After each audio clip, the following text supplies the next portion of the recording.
Hi, welcome to PANJ Radio Election Special number 2. My name is Steve Chernosky. I'm your host for the evening. I'm here with Representatives Reed Gusciora and Elizabeth Maher Muoio. And they are representatives right now of the 15th Legislature District in the state of New Jersey, which encompasses the Amwells, Lambertville, Hopewell, Ewing, Trenton, Lawrence, and West Windsor. And I'd like to welcome them right now. Welcome, guys. Thank you for coming. Thank you for inviting us. So our phone lines are going to be open soon. Feel free to call. It is 609-460-4673. You can comment on our Facebook page, or you can tweet me at NSJersey on Twitter with a question. Again, 609-460-4673 here on PANJ Radio. So we had your opponents in last week. We'll do some of the same questions and some different ones. And what I did with them, and I'm going to do with you guys first, is start right with taxes. We have the highest property taxes in the nation, second highest sales tax, sixth highest income tax. What can be done on the state level to bring those costs down? Actually, I introduced a bill called Proposition New Jersey, and it was modeled after Proposition 13 in California. The reason why Proposition 13 created havoc was it rolled back property taxes 59% and then froze it. Newer communities that came up could start all over again, so they were at a more advantage than the older communities. Proposition New Jersey would also be put on the ballot, but it would roll back property taxes 25%, and then it would mandate that the legislature would have 2 years to come up with alternative funding sources for the loss of the 25%. It wouldn't freeze the property taxes, they could roll back up, but this would be a way of starting all over again and lowering property taxes, because the state is too high in property taxes. Young people do not want to start a home, and old people can't remain in their home. This would force the legislature to do their job, roll it back 25%, and then have the legislature mandate that they come up with alternative funding sources. Do you think they would be able to come up with an agreement in 2 years? Well, they'd have to, or otherwise there wouldn't be a replacement. So that's also in the bill. But I think at some point, enough is enough. We have too many young people that just can't afford to stay in this state. We send more kids out, and then they remain out because they can't come back and start a family here. Yeah, kids and seniors, both. Yeah. They just can't afford. Our seniors can't afford to stay, and as Reed mentioned, the young people coming out of school, the people you want to attract to a state who will be your future earners, and we need to come up with ways to encourage people to stay, and property taxes are a definite problem for both groups.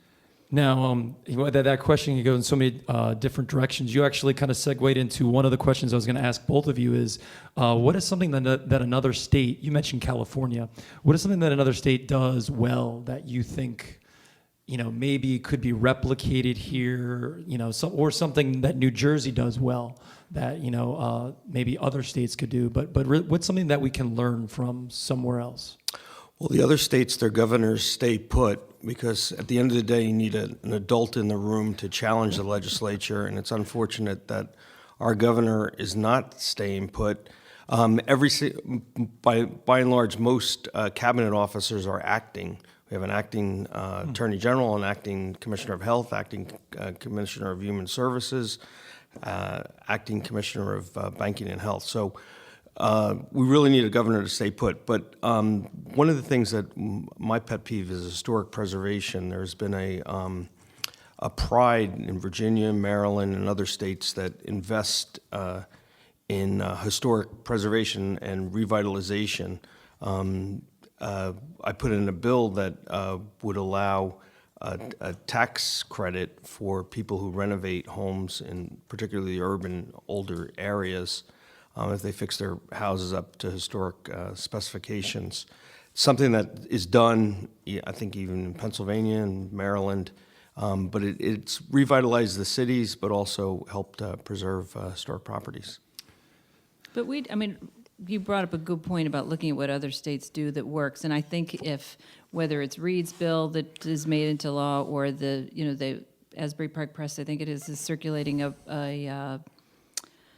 a petition asking legislators to sign on. I think it's a 10% reduction, or regardless of what goes in, I think we're going to have to study what's working and what's not working in different states. I was just talking to a friend I saw this weekend who has a house in Virginia and a house it's a retired person in Arizona, and their combined property taxes on their two houses equal what my little house in Pennington is every year in property taxes. So there are states that are obviously approaching this different ways, and I think we need to study them and come up with something that works for all New Jerseyans. Two houses less property taxes than here in our district. Right. If you'd like to talk about our property taxes, you can call in 609-460-4673 here on PANJ Radio with Representatives Reed Gusciora and Elizabeth Maher Muoio.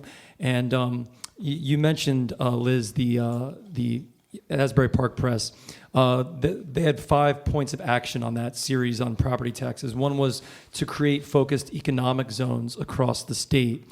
Now, and Reed, you mentioned about historic preservation. I worked with the Boyd group this summer. We went on field trips. The group based in Trenton went to field trips, and we went to Lancaster, Pennsylvania. And, most of the chaperones are from Trenton, and they're like, man, look at what Lancaster's doing with their historic preservation. That's helping their tourism. That's helping their downtown. Trenton could have this. So I guess two questions. What could Trenton do to create this economic zone, and what could Trenton do to use its history as a positive? We need a state that's willing to invest in the cities, and that's something that the governor gave lip service on, but hasn't actually come through. We had to beg the governor to reverse the course on the high school. Governor Corzine set aside $150 million to build a new high school. When Christie came in, he took it off the table, and we had to fight that battle. But I think that you need a commitment from the state. We're probably the only state capital that the state really doesn't reinvest into specifically. We used to have capital city aid, and the Christie administration took that off. So we could use the commitment from the state, and we could use the governor as he's going to Iowa and New Hampshire to bring some of his buddies back to the city to invest in the capital city. I mean, one issue we have in the city, capital city, and when Reed talks about capital aid, it's reflective of this, is that roughly a third of Trenton is not taxable because it's owned by the state. That's a big one. So, that's a big chunk of change that's missing in the coffers. Aid was cut back, as Reed was saying, the existing aid under former administrations, and so they're trying to, work on all fronts with less money. There were some leadership challenges in Trenton, obviously, for a few years there, but there's a new administration, and they're working extremely hard, and the mayor and his team. So, we're very hopeful. As we were speaking before the show started about new restaurants opening, and there are a lot of great people working and living in. You mentioned this new smokehouse that opened. Yeah, hoping to get there. It's very good, very good. I can attest to that. And but there are a lot of people that believe in the city, and when you see events like Art All Night, which has over 10,000 people coming through the old Roebling Wireworks building downtown over a 24-hour period. And that's all to support the arts community, all people who appreciate the arts. There's a very vibrant arts. Reed was just down on Walnut Street earlier today with, why don't you tell them about that, the SAGE Coalition? Yeah, Walnut is probably the most economically challenged city block or a road in the capital city. There's many abandoned houses, and Artist Coalition came this weekend, along with students from TCNJ, to paint up the boarded up houses, and they've done a really excellent job. And a lot of the neighborhood kids came out, and they were teaching them painting skills, and they had canvases out for them. So it was a way to install pride in the community, and I think that it could be the impetus for even Walnut to regenerate itself. I mean, it won't happen overnight, but there's a lot of good people working very hard to make it happen. So, and the other thing is we have a government that places itself in prime real estate on the waterfront. Everybody loves Yeah, waterfront. I was going to get to that. And Okay, yeah, yeah. If you talk about what other states Yep. do, like Baltimore Harbor or Annapolis, and then what do? We put the Department of Education on the waterfront between the ballpark and Row, where That's it the adds nightclub row, right? it adds nothing to the landscape of the city. They stay in their cubicles, and then at 5 o'clock they leave. If we can convert that into an entertainment district, Microbrewery, maybe? microbrewery, more people would come into the capital city and stay there all night. Well, and so I feel with Trenton, you know, we're staying on the subject of Trenton. You know, could we get an out-of-state tourist who wants to see where, you know, the old barracks? Could we get a hotel visitor? It just doesn't seem like we're getting that type of tourist to the town. I mean, even the Thunder game, like, you know, I would go in and you know, when Papa's and Delos was there, I might eat before the game. Mm-hmm. Now those have left. I don't eat as much anymore, and you know, I also have 2 young kids, so that's a little different too. But you know, I feel like looking at the arena, lost its football team, lost the minor league hockey team. Is this arena going to be a white elephant? Is it a white elephant already? I mean, if you look back, you know, George W. Bush spoke there after 9/11. I mean, you look at the list of concerts on the second floor, and it's like an impressive bunch of concerts. And like, you know, it used to be Mercer County Economic, I think you still are, Economic Development. And, you know, what can we do to get that arena rocking again? And really just that area from the ballpark to the arena. Yeah, part of the issue with the arena is its size. So it's sort of dwarfed by the bigger venues down in Philly. Yeah. And so a lot of the larger shows now will go to these other venues outside the city. Yeah. Having the arena and the ballpark have been great, but one issue that you have when you have venues like that, I think there's a school of thought that says that having something like that in the vicinity will drive development around it. But there's another school of thought that says, like you said, you bring your kids, you go in, all the food you need is right there in the ballpark. You get your, you know, your hot dogs and your, you know, Chesapeake Bay fries, and then you leave. And it does not actually stimulate development in the area. I mean, Row has had challenges, and it's within walking distance of the ballpark. So I think we need to really concentrate. You know, small businesses, you hear it time and time again, and it's true, are the backbone of any, you know, community and in terms of economic development. And I think we need to focus maybe less on the big projects now and start focusing on building up the neighborhoods around them. We have this big project that HHG has gotten some state funding for, and they're hoping to break ground later in November. The old Roebling Wireworks District, several buildings. It's going to be a big mixed-use development. It's right on the river line there. Yeah. So, and you know, that's the kind of thing I think we need to focus. And maybe when promoters see that there is, you know, more activity going on in the area, you're going to drive more business into the larger into the arena and venues like that. But No, that is a. I think there was I forget what the plan was called. The HHG. This is the one that has like restaurants and you know, condominiums, housing, right? Housing. Okay, Yep. cool. Yeah, I mean, I saw it. Looks great. And there's also talk about the arena reinventing itself with an indoor soccer league, which Be great. would really help with the Latino quarter.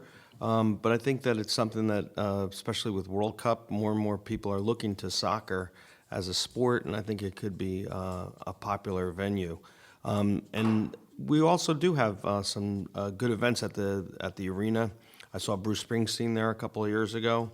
Nice. I also saw Britney Spears, but I don't really admit that. I was dragged by a friend. was Bruce performing or rehearsing? He was rehearsing, right? No, he's playing. Oh, he did. That's Yeah, great. he I played didn't there. know Yeah. I saw him rehearse there once.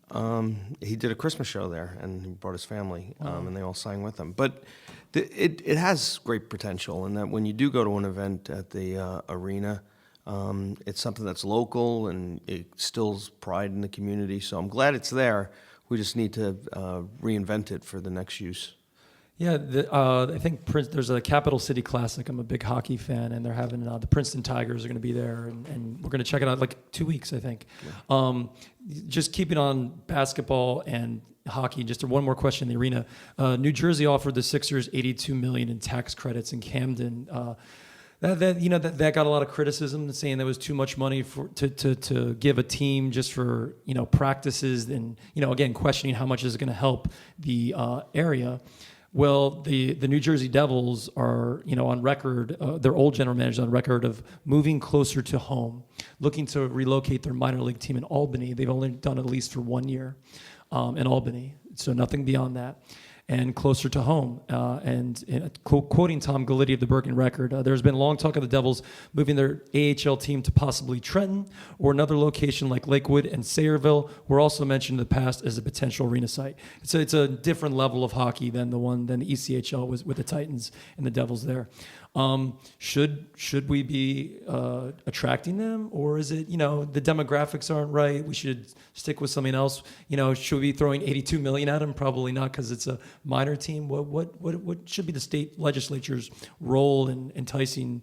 Well, it should be fair, because we tend to send either money to North Jersey or South Jersey, and I think Central Jersey deserves its fair share.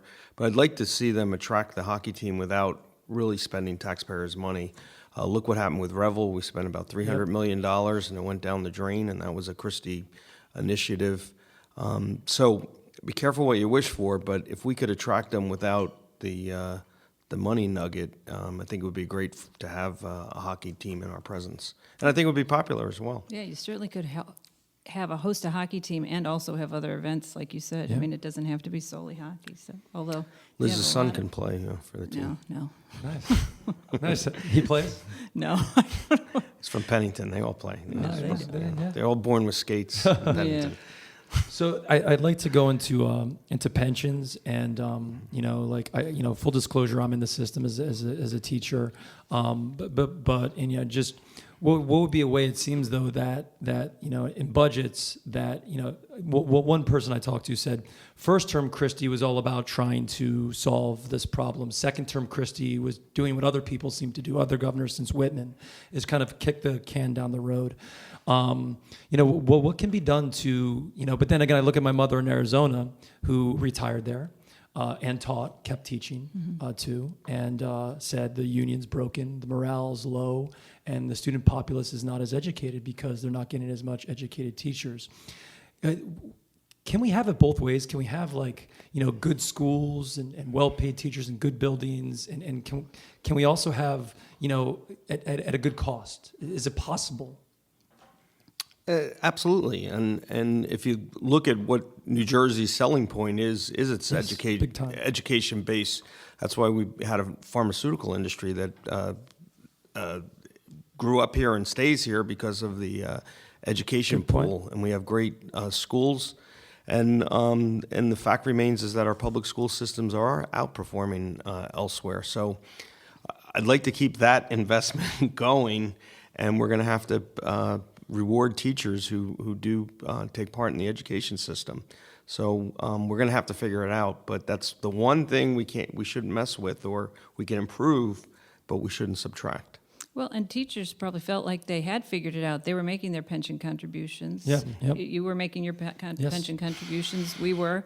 And the state just didn't live up to their end of the bargain. And the fact that the governor considers that, he was out there shouting to the rooftops that he won this big Supreme Court decision this summer, and how you could consider that a win when somebody tells you you don't have to live up to your obligations. That, to me, should be something you're ashamed of, not something you tout as a victory. So, he should have made the payments. He should have made the payments, and if he had, we wouldn't be in this position we are now with this Well, enormous. in fairness, Corzine should have made the payments. Whitman should have made the payments. Right, Absolutely. right. But he struck a deal in 11, and everybody bought into it. And one side fulfilled their obligations under the agreement, and he did not, while going around the country talking about what a great thing he did. So, I mean, you're right. This problem was not created by him, but he had told everybody he'd come up with a solution. He got everybody to agree to it, and then he completely reneged on his obligation and considered a victory when the court let him get away with it. So that's the kind of thing that we're going to have to change in order to keep the system, solvent and moving forward. Getting to retirees were mentioned. So people, we're on the border here. We can walk across Pennsylvania in like no time. There's a new line. I don't know if you guys have crossed it. There's a state line on it. On the bridge? Yeah, there's a tourism point now. There's actually, you can see the state line. Some people have told me in town when my 25 years are up just to retire across the river because Pennsylvania won't tax my pension. I guess, I'm close to this question, obviously, but, how can New Jersey compete with that? Like, I actually would love to stay here to retire. My wife, I'm a hockey player. I'd rather retire to Vermont. Wife won't do it. Mm-hmm. I don't want to go south. So this kind of seems perfect. I would like to get a little condominium on the river line in like Palmyra or Riverton. And so I have easy access into Philly.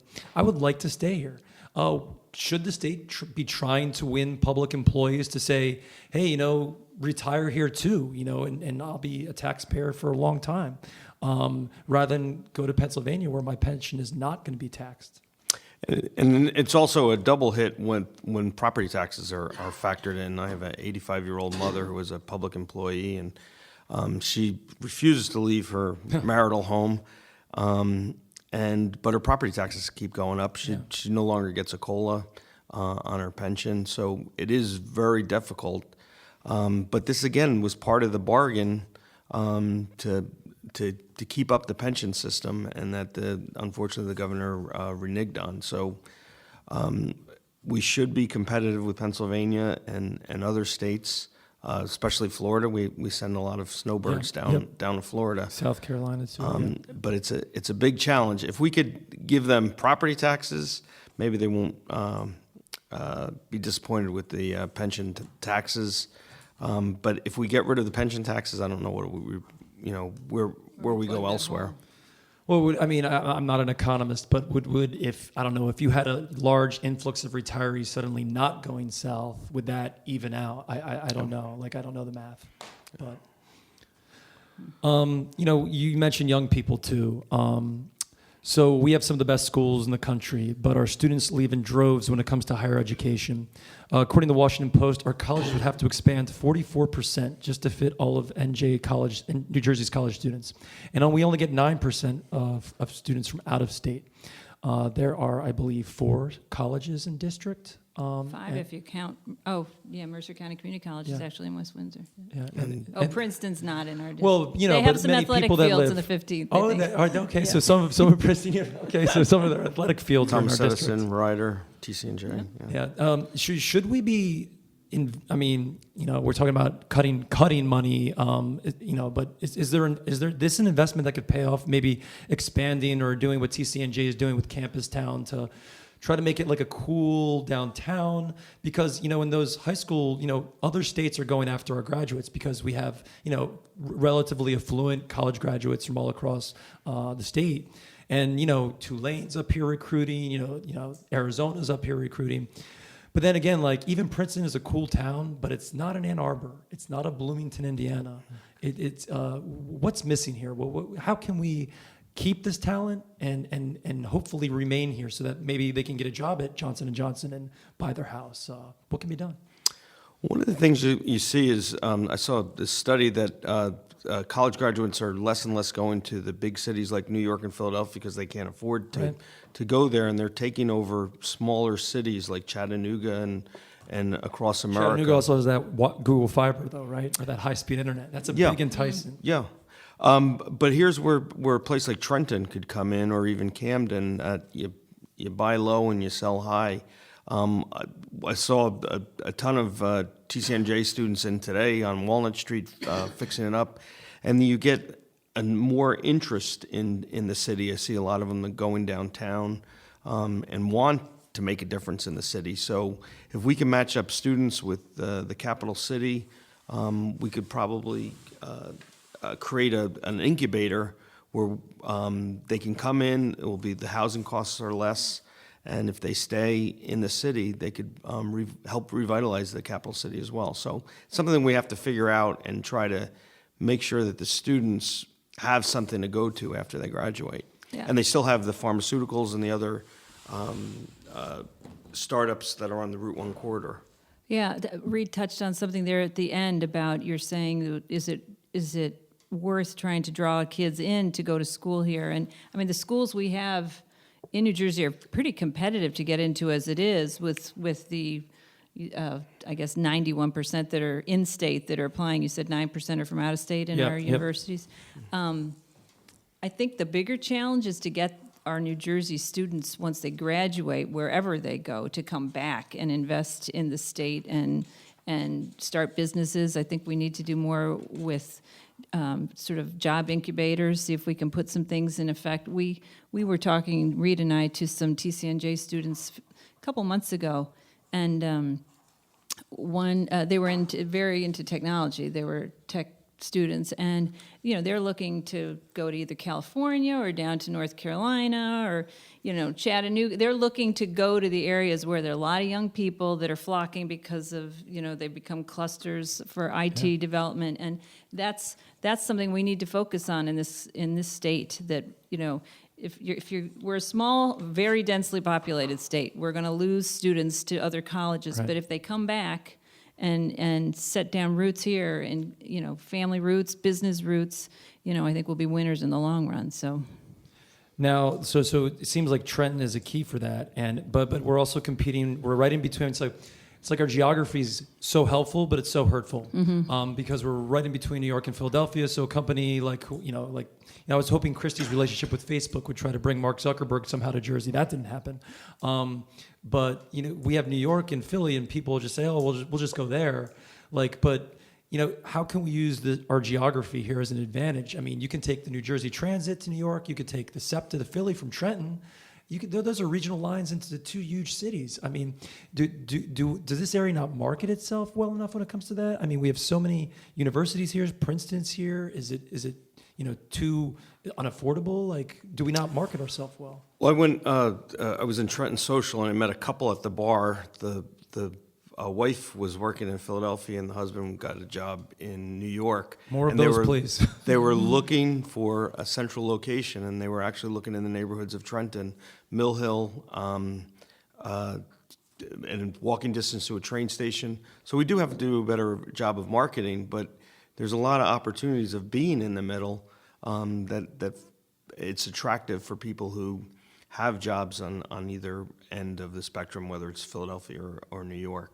And you could look at it, if you look at it from an economic development perspective, sort of the tail wagging the dog. If you draw development for certain businesses, like Amazon, for instance, they located in Mercer and Robbinsville. And I think one of the reasons they came is because it is not as expensive as it is they needed 1 million square feet. And it's not as expensive as it is in New York or in Philadelphia. It's strategically located right in the middle. Right, near highways. They hire, 2,000 plus people, more now, almost doubling for the holidays. So that could also, when I say the tail wagging the dog, that type of development where it's a lure for companies to locate because of the cheaper real estate. You're going to bring the workers who want to work close to home. You could drive residential development that way. Bring people to the cities and that way. So. Hi, I'm Steve Chernosky here on PANJ Radio. Call-in number, if you want to call in, is 609-460-4673. I'm here with Representative Reed Gusciora and Elizabeth Maher Muoio. And they are representatives of the 15th District here in New Jersey. We're going to take a short break. Stay with us. Thank you.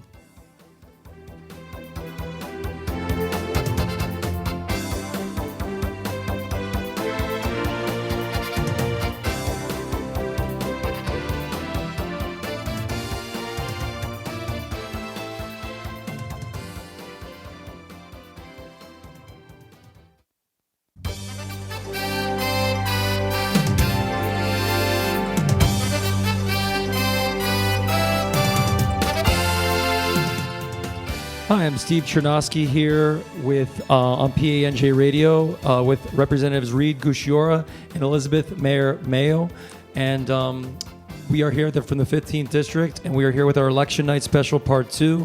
We had the Republicans on last week, and now we have the Democratic incumbents on this week. Liz, you mentioned Amazon, and I don't know how many jobs they've created. They're in Robbinsville, out of district, but still a lot of people from the district work there. They're minimum wage jobs, a lot of them, but they're jobs. The mayor, I kind of want to segue from there into affordable housing. The mayor of Robbinsville is on record saying that I believe all of us should build affordable housing, but asking us to build 1,000 units is just unsustainable. And that's from an article on NJ.com. Now, with the ruling that came out this summer on Mount Laurel for the Monroe Court decision, that everybody, has to provide some sort of some type of, fair housing, affordable housing, is the Robbinsville mayor having his cake and eating it too? He wants the jobs that Amazon is providing, but maybe won't build the housing that is going to allow many people to have a shorter commute to work. Yeah, I think we could tinker with the formula, but I think every community should have an obligation to provide affordable housing.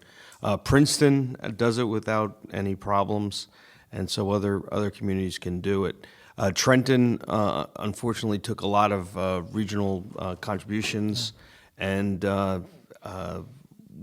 we need a sustained middle class if we're going to revitalize the city. So Trenton has done its fair share of affordable housing, and I think that the suburbs, with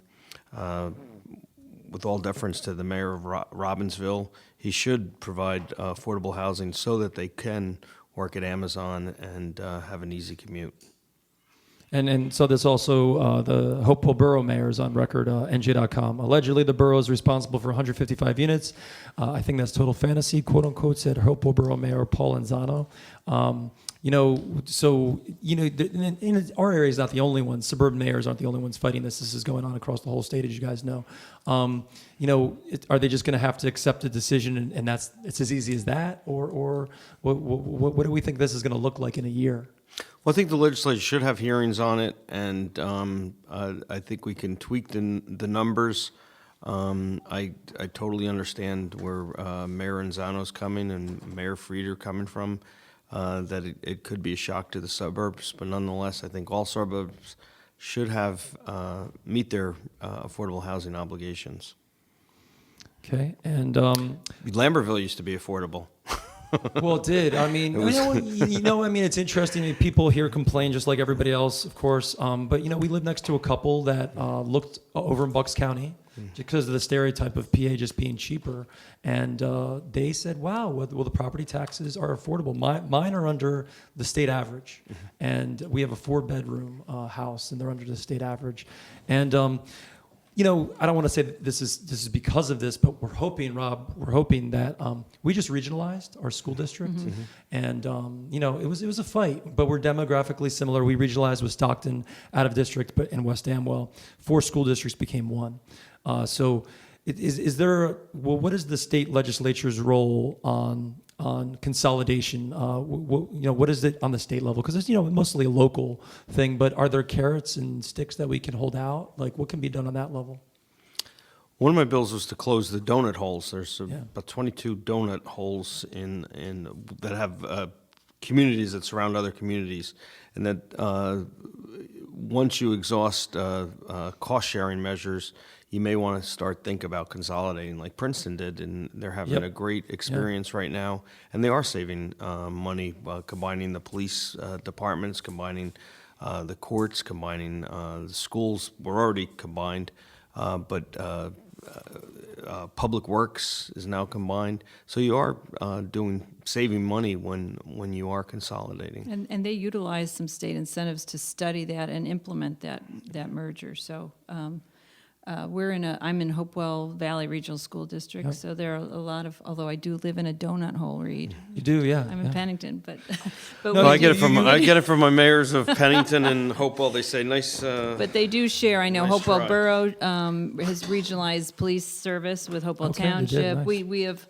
between the 3 communities, there was a lot of regionalization in the Hopewells, and I think there have been discussions in other towns, I know in the county, regarding that. East Windsor, Hightstown, you read about different discussions in those areas. So, it's clearly, I think Princeton's proven that over the long run, it's going to be more cost effective in many regards. So, I think it's worth studying, and the state does have some incentives to help you get that study into place. And so if you have the residents' sort of support for it, I think it's something that towns should explore.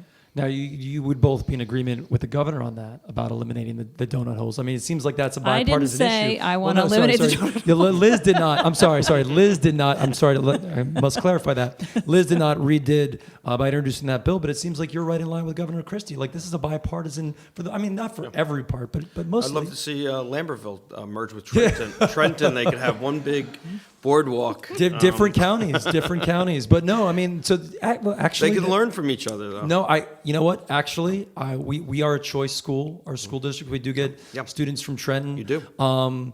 So City Lab reported that Mercer County was the second most segregated MSA in the country after Tallahassee, Florida. And to quote from the article, in separating metro-dwelling Americans across these three key dimensions of socioeconomic class, this bigger sort threatens to undermine the essential role that cities have played as incubators, you said that before, of innovation, creativity, and economic progress. It doesn't take a rocket scientist to drive around Mercer County, even though we're in Hunterdon now, to see that from north to south, it is very economically segregated for a lot of parts. I grew up in Ewing, we would always joke the part near Hopewell was the nice part, quote unquote. I mean, this is, high school teenagers talking. And so I would actually be okay with a county regionalized school district, a magnet style, maybe kind of like what Montclair does. I think those board meetings would be quite interesting. Very interesting. Yeah. This is just listening to This American Life. They aired some of it, what happened in St. Louis. And it was, I was like, oh, that would happen here. And amongst very progressive people. It's a very progressive district on average in terms of voter, registration. Would that be a good thing? What role does the state legislature have? I mean, this would have to be a county thing. Liz, I know you're working, on behalf of the county too. Would this ever be able to fly? And I'm not just talking about schools, but, county consolidation. Why not? We can see police departments doing it on a regional basis, so there are more. Camden County, I think, yep. Camden County, although Camden is the only police station that's in the only municipality Oh, right, okay. that gets the regional police services. We should look more for regional cost-saving measures and consolidating school districts and borders would be quite helpful.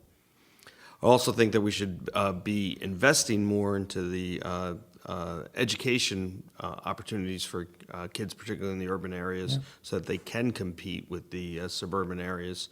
I'd like to see Trenton have full-day kindergarten through third grade.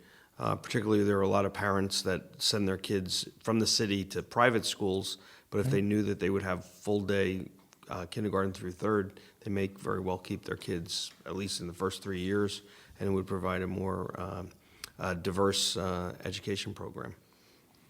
Cool. I have a question from your opponent on Facebook, Peter Mendonez.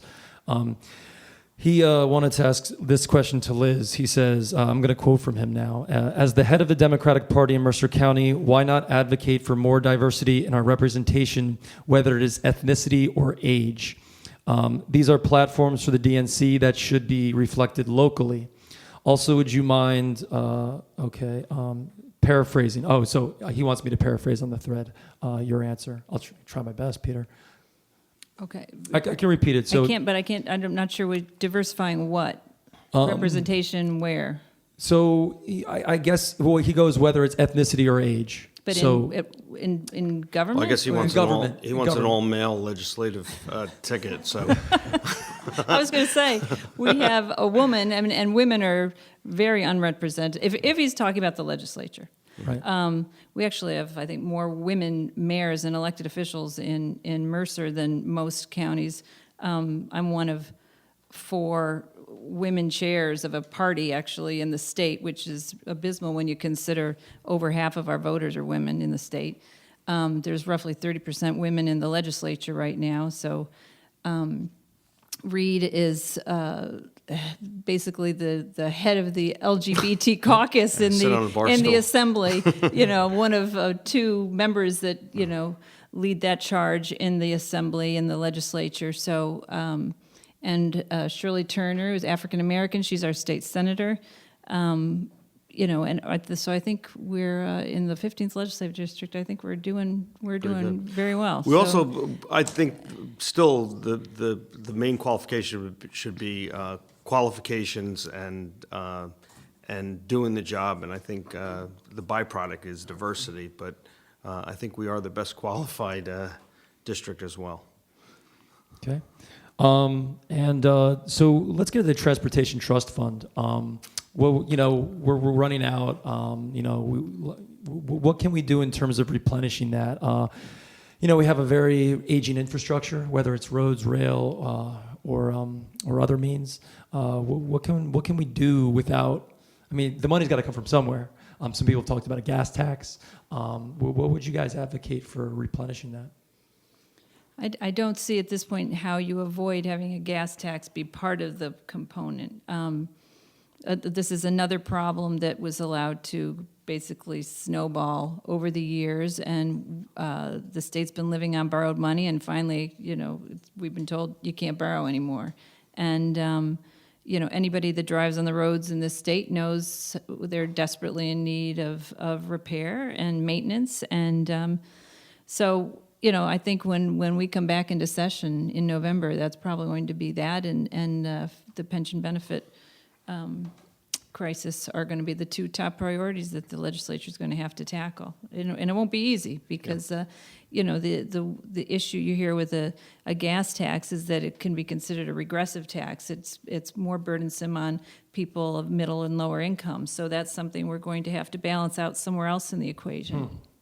But- And I think in hindsight, we all should agree that the ARC tunnel cancellation by the Christie administration was misfortunate. I think also it would have helped have New Jersey a leader in mass transit. We should be spending more on mass transit, not less. But gas tax certainly be part of the solution. We have some of the lowest rates in the country. I mean, We do. We're the third behind Georgia and Alaska. So we're number 3. So we could raise it, but it's not a popular voting issue, though, right? it's not popular. And also, this is one thing that we do get a break in. So we have to take that into consideration as well. Okay. Again, I'm Steve Chernosky here with our representatives Reed Gusciora and Elizabeth Maher Muoio, and we're here on NJ Radio, PA NJ Radio. You can call in at 609-460-4673. Now, I'd like to get into recidivism and lowering costs and reentry. It's a very big national issue. Mass incarceration. We incarcerate, I believe, 1 in every 100 citizens in the country. And NJ, according to the Washington Post, New Jersey has the second highest cost per prisoner in the country after New York State. People, it's not a very popular issue. People don't want. They think if too many people are being released, then crime might go up. So the economic argument's there, the moral argument I think is there. What can we do to reduce the recidivism rate? Meaning people, for the listeners, committing a crime and then getting sent back for another crime later on. Well, we saw under the Clinton administration when crime went down, it was because the economy was booming. So the best way we could prevent recidivism is if we improve the economy. That said, there are a lot of little things we can do. We have a municipal court system that if you fall behind on your fines and then go on the lam, you could. There are plenty of people in the county prison system that owe less than $200. On a fine, and yet they're picked up on a warrant. So I think that the state has to eliminate or create a threshold of when you could be picked up on a warrant. We had a homeless guy in Trenton when I was a municipal prosecutor down there who owed $9 on a vagrant fine, and he was in the county lockup for 90 days. So that could be a cost-saving measure if we eliminate a lot of these surcharges and hidden fines that are collected by the state. But also we got to improve the economy, and that will prevent a lot of people from repeat offenders, and make it easier for them to expunge their records. Once somebody has done their time and has been crime-free for 10 years, they should get an automatic expungement. They shouldn't have to then have the expense as much as $1,500 to get an expungement. They usually can't afford it, so they end up keeping that label there for the rest of their lives. We also need to look at, and you have a bill about this, about starting to decriminalize some of the, the more minor drug offenses and things that we throw people into prison now, and that's something we really need to look at as a legislature, I think, because we have people going in for minor nonviolent drug crimes, paying second highest rate in the country for that. We also we have healthcare costs when people go into prison. The host county is responsible for any health issues that may arise when they're in prison. I mean, it's a very expensive proposition, and these guys come out, with a record then, and it makes it much more difficult, as Reed was saying, to find jobs and to make gainful employment, and which could down the road lead to recidivism, the increase in the recidivism rate. So we're going to need to look at, what we charge people for, and who we're incarcerating, and just evaluation of that whole process. Now, Reed, you teach a class. So you want to tell listeners the class that you teach. I mean, and where it fits in with your legislative job. Well, I've been an adjunct professor at College of New Jersey since about 2007, and teach American government and the politics department. This semester, I'm teaching a class on the politics of marijuana, and there's a whole host of state laws, whether it's decriminalization or medical marijuana or legalization, to study those issues as an academic exercise, and the students are pretty smart, and they're studying all these issues on a global and national scale. But it's a good way to learn about a subject and something that's of interest, particularly to that generation.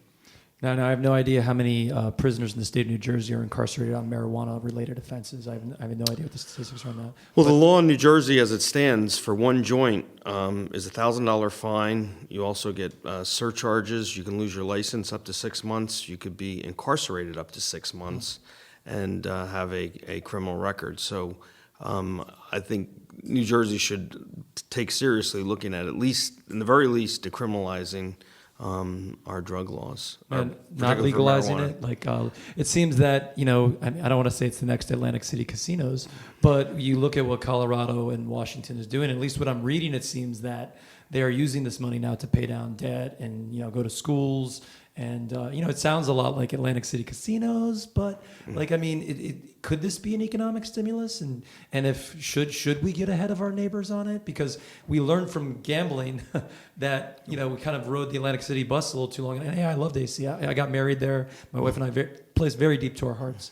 But we kind of stood pat while PA and New York and Connecticut and Delaware with the sports betting. Should we get ahead of our neighbors here? I told my colleagues they should legalize marijuana in Atlantic City, and then you'd revitalize. There you go. that would be the tourist attraction of the East Coast. Unfortunately, Atlantic City didn't keep up with times, didn't reinvent it itself, and didn't reinvest. But it could very well be an economic engine. And beer on the boardwalk. Can I have a beer on the boardwalk? As liberal as too? I am, I would like young people to concentrate on schoolwork.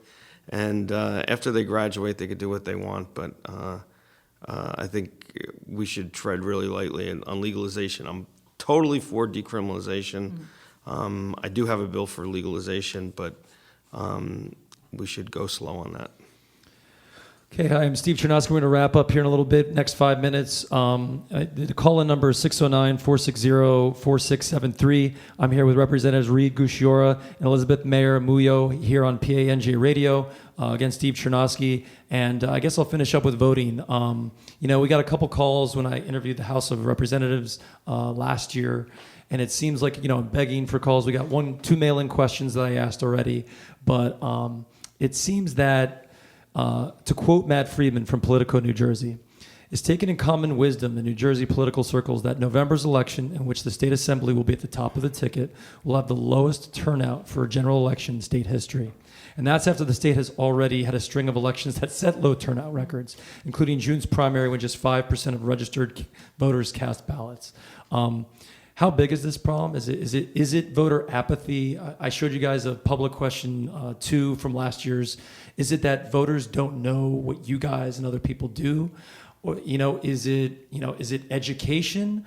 Or is it that people feel like commenting something nasty on NJ.com as the excess of them exercising their political discourse? What can be done, and what should we look at further? One of the things that amazes me in this presidential cycle is the rise of Donald Trump and Bernie Sanders, who reach out to a non-traditional audience, and they speak with such clarity that I think we may be surprised that there's more people are now interested in politics because they've really paved the way to have non-traditional voters take part in their. Oh, we You got do have a call, yeah. Yeah. Okay. Hello. Hello. Can you hear me? Yes, I can hear you. Okay. What's your name and what town do you live in? Quinique King. I live in Trenton. Okay. And Would you like to I have ask a question? Yeah, I have a question in regards to what you guys were just talking about, the marijuana. My question, it's a little botched, but I know that they are going back in from recess in November, and I'm curious. I do support what Assemblyman Reed said in regards to taking it slow with the legalization for marijuana for 21 and older. I'm just curious to know in regards to the medical side, are they exploring other ailments for sickly people within the state to be eligible for the program? Because a lot of people are left out in the current program that we have here. I agree. Originally, in order to get it on the governor's desk, we had the strictest medical marijuana program that would only cover 6 ailments. And then there was supposed to be 6 dispensaries, and then the Department of Health was going to study it. And after a year study, they were going to make recommendations for other ailments. But because the Christie administration has not even allowed all 6 dispensaries to open, we're not even there yet. But I think it should be expanded because the more research is done, and unfortunately it's done out of the country in the Netherlands or Israel or Portugal, it shows that there's a lot more ailments that could benefit from medical marijuana. So I'm on a bill that would open it up for post-traumatic stress disorder, but I think that there should be other ailments, and I agree with you that we should expand it as soon as possible. Oh, okay. Yeah, I actually called down to you guys' office just to extend my support in regards to the PTSD bill. Mm-hmm.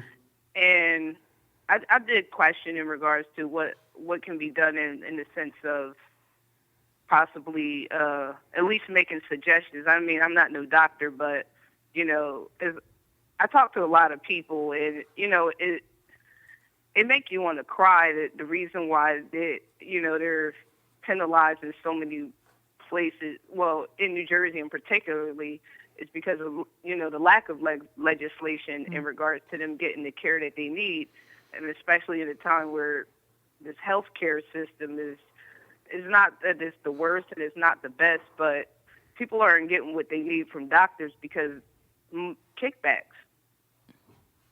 Like a lot of medicine that they push to people cause more harm than good. Yeah, I'm not going to. Big industry in New Jersey. No argument here. All right, thanks for the call, colleague. Yeah, Ms. King, All right, thank you for the thank you. call. Appreciate it. Just wrapping up here, we were talking about, voter apathy, what you guys would maybe do to encourage more young people to vote, more people to vote. I mean, what role does social media have here? I mean, so. It's interesting. Another hat I wear as the chair of the writer asked with the question, is chair of the Mercer County Democratic Committee. And, we've clearly seen it over the years, the drop-off in vote. And I think social media can help and also hurt the voting process in a way, because so many more people now communicate in, decade or so ago, we would go, a lot more time would be spent, you'd have to stuff envelopes to do a mailer. People would be more hands-on. Protest. But yeah, people would be more hands-on in whether it's protesting, campaign organizing. There's all sorts of ways you can get involved in a campaign, and now people send out their message through Twitter, or they're protesting online. They're not showing up at venues. Part of the problem with this year's race also is that, it's next year. I think you'll see a much bigger increase with the presidential election. Right. We all know that, but with the legislature, and not just the legislature, just the assembly, not the Senate at the top of the ticket. In a lot of ways, people they just may not understand, everything that the assembly does. It's not as sexy a race as having a congressperson at the top of the ticket, or a U.S. senator, or a president, or a governor. So, and this is the first time since I think 1999 or something that the assembly's been at the top. So, it'll be interesting to see it. It certainly makes it tougher for candidates like Reed and I. We need to get our message out, because people are all focused now on 2016, and but we did support, both of us, the Democracy Act that the Assembly passed right before we went out in June, which would make it easier for people to get registered to vote. It extends voting hours and days that people could go in. You would have automatic registration once you get your license. So at least the Democrats really firmly support that bill. It was a package of half a dozen or so bills that would improve voter turnout. So we're hoping to see that progress and get signed by the governor. And it's interesting you said since the 1990s that the voters has decreased, and that's the advent of the internet in many ways. So in some ways it's helped get the message out, but in other ways it's removed you from the voters. So it's and you brought up all the tough questions, or the issues that need to be resolved. So cool. Hopefully people realize Thank you for inviting us. Thank you guys thank you very much for being here. We really appreciate it. Again, I'd like to thank my guests, Reed Gusciora and Elizabeth Maher Muoio, here on PANJ Radio. I'm your host, Steve Chernosky. Thank you very much for tuning in tonight. We really appreciate it. If you'd like to continue the conversation on our Facebook page, please like our page. Thank you very much. Mets. Oh, I can't say that. I'm a Phillies fan. And my mom's a Cubs fan. And thanks to Rob for here at PANJ Radio.